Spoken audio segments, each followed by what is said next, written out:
Failed the Republic. No, I didn't fail the Republic. I failed you guys. Hello, fellow Auraxians. Commander Cyrious here. Where did I fail? I didn't make a Is It Worth Playing Planetside in 2020 video. I've been meaning to do it since just about January 1st, and here we are, January 1 of 2021. It's not just any year. It's Planetside 2's biggest year since its launch. Let's recap what went down in 2020, so you will be all caught up as we charge into the future. 2021, here we come. I think everyone will be glad to be rid of 2020. It certainly had its challenges. For myself, the lockdowns due to COVID made my job harder, but at the same time made me more in demand. So it ended up being a very busy year for me, which sadly reduced my video output, and I apologize about that. One of my 2021 New Year's resolutions is to fix that. What we did achieve in 2020 is this. The stream is live, up and running, fellow Auraxians. If you guys want to come out, you can watch, or you can even run in the platoons with me live on Monday, Thursdays, and Saturdays. That schedule is subject to change, but we've been sticking with that pretty well. We play one night of each faction every week. So join us to try something new, or if you stick to one faction, don't worry, we will get to that one. Link to a schedule of the stream down in the description. And thanks to Planetside 2 and Rogue Planet Games, we get to do a crap ton of giveaways in these streams. Daybreak cash, bundles, etc., etc. And we're actually going to do one of those giveaways right here on this video. That is for a Starseeker's 8-year anniversary bundle. This is the $80 version of the bundle that has a whole bunch of weapons with new skins, new sound effects, new reload animations. Not to mention Luma fibers and a bunch of other goodies. You do need to be subscribed to my channel, and then all you have to do is leave a top-level comment. I would love it if you reply to some others' comments, but the bot won't pick that up for the giveaway. And while you're at it with those things, make sure you hit like as well. But enough about these epic stream moments. Let's go through 2020 to catch you up in case you missed it, or to reflect if you were there for all of it in its glory. 2020 should definitely be called the year of the Pheonix for Planetside 2, because something did have to die for Planetside 2 to rise again. And that namely was Planetside Arena, officially shut down on January 10th of 2020. Planetside Arena had a very tough path from the beginning. A market saturated with battle royales, and a loyal fan base dating back to 2004 that had come to know and love the MMO FPS RPG that Planetside franchise was. It ended up being impossible for Planetside Arena to battle its way out of obscurity and disappointment of the existing franchise fan base. But that project being terminated meant that dev team refocused their efforts back on Planetside 2, making the team that's developing Planetside 2 larger than it's been since construction update. And man, did they come out swinging. The Escalation patch came out on March 11th. Probably the largest patch Planetside 2 has seen since Austin, maybe? Planetside 2 has always been the king of epic scale battlefields. But all people can think of is more, and they did it. The Bastion fleet carriers have descended from orbit and joined the fray. You and your outfit can now spawn these massive warships. They have seats for 48 people, and anyone that exits one is granted a free Empire-specific fighter. These things truly make for epic air combat. Now in the next section, I'll talk about how you actually spawn these things, but the bottom line is you have to join an outfit to partake in these battles surrounding the Bastion fleet carriers, generally speaking. If you tend to be a solo person, no problem. Feel free to come out to our Saturday streams where we usually pull a Bastion. You can temporarily join the Cyrious army, or ICER, on the Emerald server. Run with us and leave the outfit once it's over. So even if you are brand new to the game, do not feel like there's not a way for you to get into this sort of action. The other option, guys, is to catch it on stream. The Creator Clash, hosted by Paf Daddy, will feature Cyrious, Winter Gaming, and Camikaze facing off in a massive 3-way Bastion battle. We are hoping to host this battle sometime in January, but we do have to work around when Daybreak Games is going to drop some patches. So I want you to know it's coming, but I can't give you the final date yet. Please stay tuned to those creators' channels, and we will blast the word out when we know the final event date. And we will need people willing to come out and be part of the platoons. So if you are up for being a pilot, make sure to sign up and come fly with us. And the Bastions were certainly the flagship, pardon the pun, of the patch. But wait, there's more. Outfits now have an armory that they can pull war assets from. While you're working together as a team, your outfit will earn Auraxium, Cynthium, and Polystellarite. You can convert these resources into powerful war assets. Whether you're spawning a Bastion, calling down a Sunderer or a main battle tank, adding bonuses to bases so your outfit can pull tanks for less resources, calling down Citadel shields or orbital strikes. There are all sorts of ways to use these resources. And this system is also what will allow you to call the Bastion down from orbit, planetside. Next up in this patch, the NS Sanctuary has arrived. This is the social hub in planetside. All 3 factions can go here. It is a zero combat zone. You cannot fire weapons. There are quest givers, opportunities for lore, vendors to purchase war assets, and opportunities to spend new currency, A7, and merit. It is also decorated very festively for the holidays, as there's lots of seasonal events in planetside too. And last but not least, probably the biggest part of this patch for the outfits in planetside was Outfit Wars. Now, the first iteration was certainly a alpha phase. There was a qualification period, and based on that period, outfits would be ranked and get to compete in the gold, silver, or bronze tier if they made the cut. And then there were sort of championship matches that the community content creators cast. They made for some pretty epic battles, and there were certainly a lot of outfits that played strictly for this, but it was wanting for some more tournament-style features, and that is what is coming up in 2021. One of their objectives for the first quarter of this year is to bring Outfit Wars back in its newest iteration, and I will look forward to casting those for you very soon. But let's take a quick peek back at some of the epic highlights from the first gold match for the Connery server. Outfit Wars season so far. Meanwhile, WTAC coming out with a strong lead in the silver tier at the moment. Over here at Relic H, we just had Megatron attack, launch a harasser onto the roof, and run over at least a squad of Recursion, repeatedly running them over. Very impressive play there by Megatron. And by the end of the match, none of us could believe it, but Pigs was about to reign victorious. They are outbeating Western Tactical. They are outbeating CIK. They are beating every single outfit right now in raw score. Who would have thunk it? Who would have thunk it? I can't believe it right now. I can't believe it. I really am. Okay. I VS is committing. I don't know how anyone can stop him. Who can stop him? This is... the Terrans sent Pigs to Outfit Wars. Lord Tiger, he came, he conquered, and he knew it's gonna happen. Space Pigs win it. Savior of the Terran Republic. You guys saw it right here. The Space Pigs are the #1 on Connery. Sorry, it was really difficult for me to hold together there because that was the upset of the century. Regardless, Outfit Wars brought some super interesting battles, and I'm looking forward to what the new iteration will bring to PlanetSide 2. Now, the next patch was the Tactical Improvements patch. This one dropped on April 15th, and this added a new slot to every loadout, the Tactical slot. There are some new items like the Cordium Bomb, the Mini Sky Shield, the Flak Armor Generator, and for a minute there, everyone could place a Spitfire turret and engineers could place 2. Rest in pieces, Spitfire herds.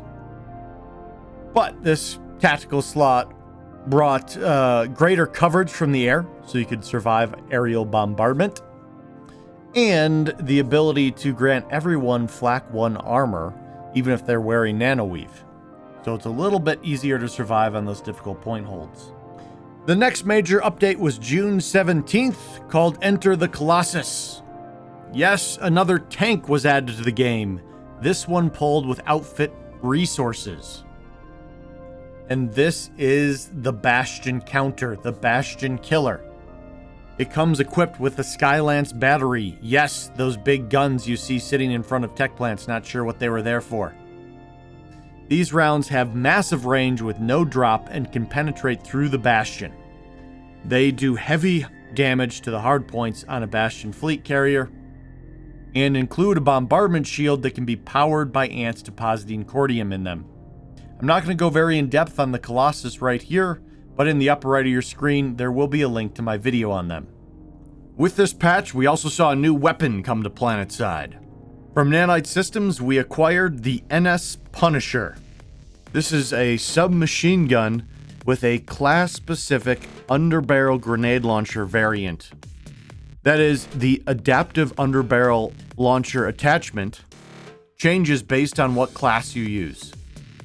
The Engineer's Grenade repairs and increases the maximum health of mechanical units. The Medic's Grenade heals and reduces the effects of concussion and flash grenades. The Infiltrator's Grenade is a minor EMP. The Light Assault's Grenade is an impulse effect. And the Heavy Assault's Grenade stops repairs completely for a short period of time.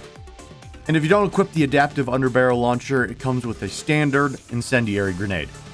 So very fun weapon, new animations, and unique playstyles created by that underbarrel grenade launcher that is class specific.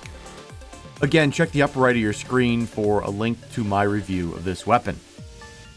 And then finally, we got the last major patch of the year. And it was another big one. I'm telling you, they got a lot done in 2020. This was the Shattered Warpgate, where they completely overhauled Esamir.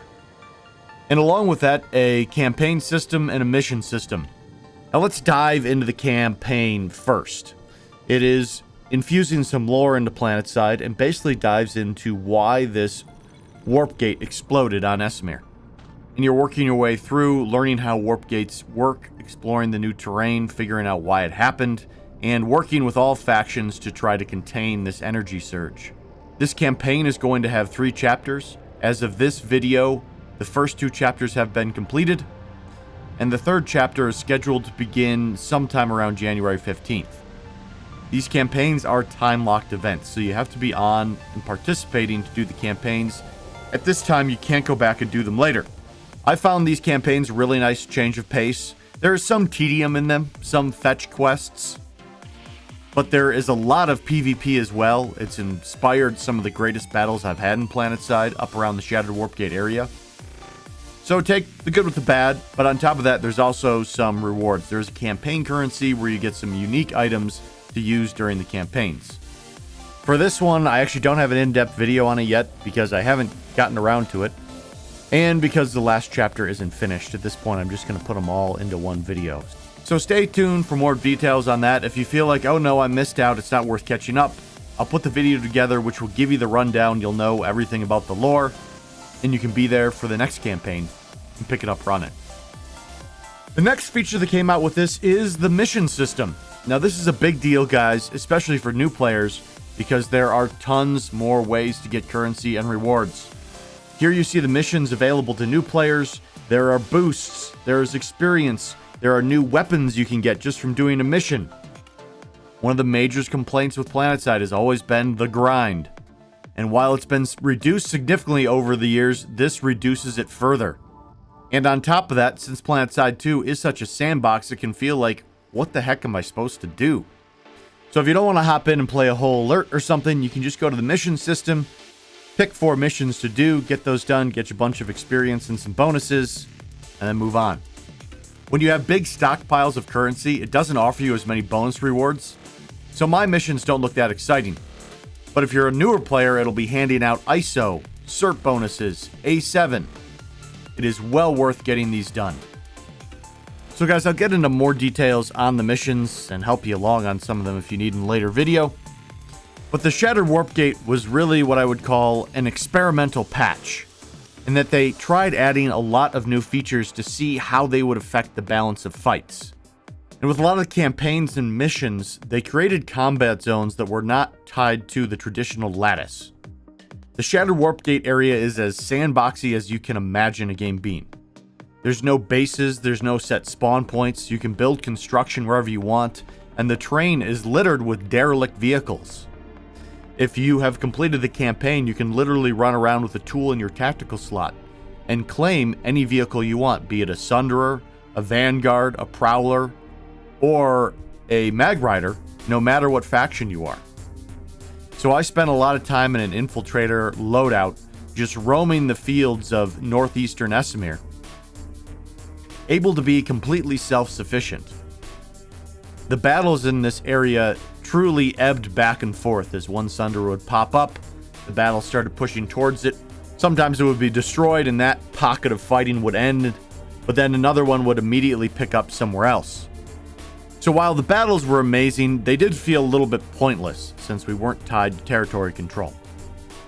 I fully expect in 2021 they're going to take some of the lessons learned by this experiment, try to distill the best parts of it, work it into the map flow, and then eliminate the parts that didn't work. To me, the big positive signal in all of this is that they now have the team, the resources, and the willingness to go out and try to make the core gameplay even better.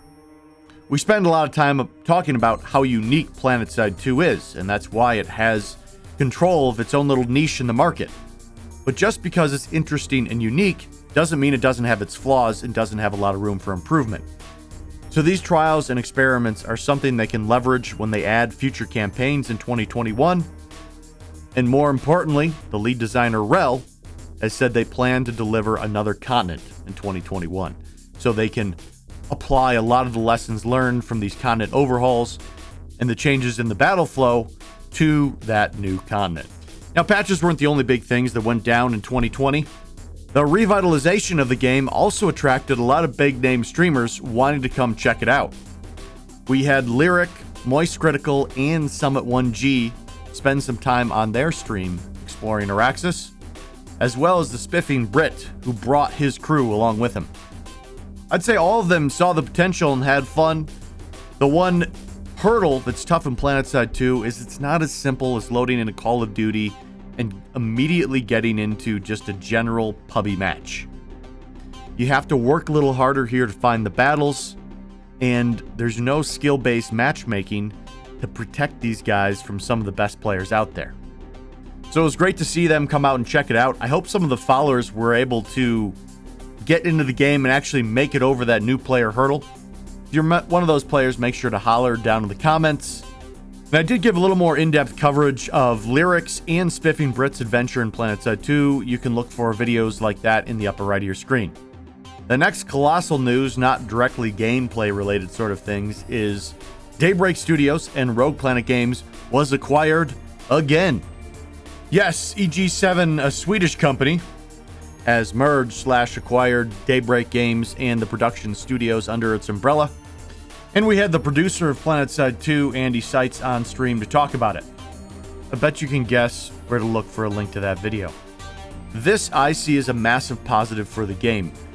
Inception Acquisitions, which bought the game from Sony shortly after it was renamed to Daybreak Games, was really more of a holding company for an investment arm. Now PlanetSide 2 is owned by a gaming company.